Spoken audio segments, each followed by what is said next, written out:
To instantly blur photo background from the portrait detail screen on Samsung Galaxy S25 Ultra, open Gallery app and then open the required photo.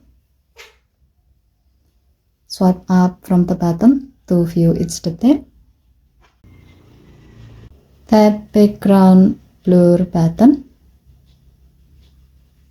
As a note, the option to blur background will be available for photos taken in portrait mode or with depth information. Next, you can increase the blur intensity by dragging the slider to the left.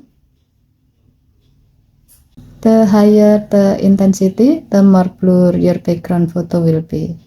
If you are satisfied with the result, tap Save. As you can see that the background of your photo has been blurred. Given to the function, blurring the background from the photo detail screen, make it easy to enhance portrait shot and make subject more stand out. Okay, thank you for watching. Please help to like and subscribe. Have a nice day.